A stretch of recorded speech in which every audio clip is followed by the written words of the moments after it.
Hello, this is Coveting Covet. Dear Covet, the natives are getting restless. Pay attention. I've been playing your game now since January of this year. I am not a gamer. You have tapped into something awesome, and yet it feels like you don't care about all the legions of people who thoroughly enjoy your app. In fact, it often feels like you're taking advantage of their strong desire to express their creativity through fashion.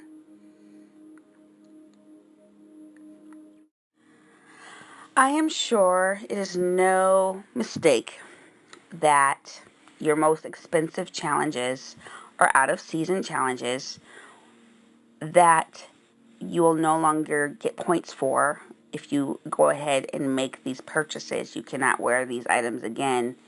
In fact, you lose points if you try to use them in the in-season items. And I know that these are a way to keep your loyal customers, and you should be very loyal to them.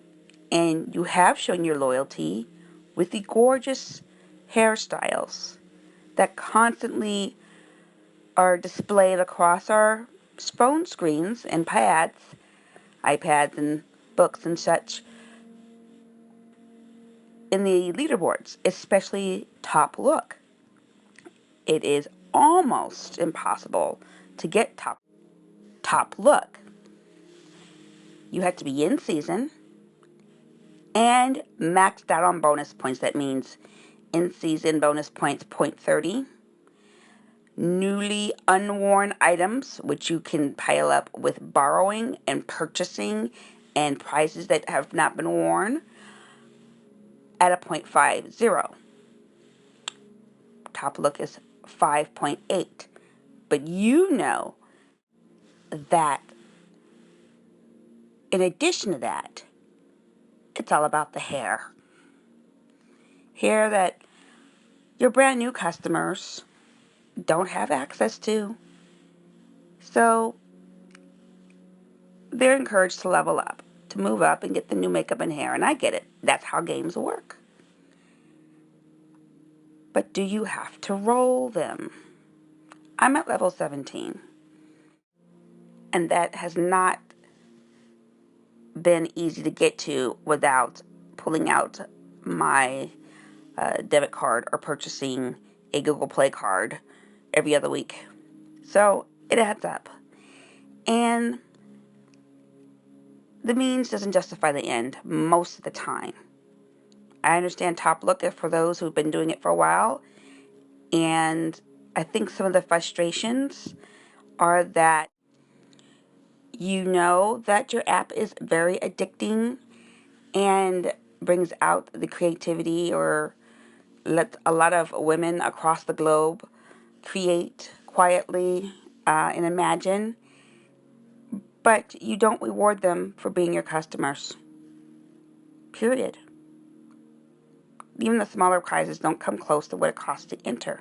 The daily challenge is an awesome thing, but watching the display of nearly all blondes with hair down to their waist, it does something to the psyche of women who are, most of us, not blonde, European looking, and are not hardly ever represented except for maybe Black History Month, when you give a nice good nudge in your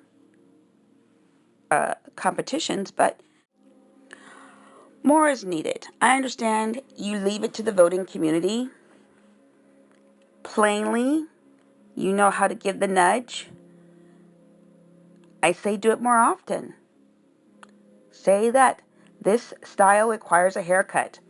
Do less restrictions on what you wear, for that is where the real creativity comes in. But encourage people to go with red hair. She's red-haired, blah, blah, blah, blah, blah, blah, blah. Or she is a political leader from Chile or a military leader in Japan. I'm making these things up. You might have to really give the nudges to say, hey, we know the entire planet is not blonde and blue-eyed. Let's get real and start really projecting the beauty that you can find on this planet, all four corners. Let me go back. Clothing, less restrictions. Yes, we have a ball gown issue. We have a ball gown issue. I appreciate it when you say no dresses. The buy 4 jewelry items, buy this particular kind of leather jacket, by this particular designer. I think, hey, if you're pushing a designer, they should be paying you to push their items.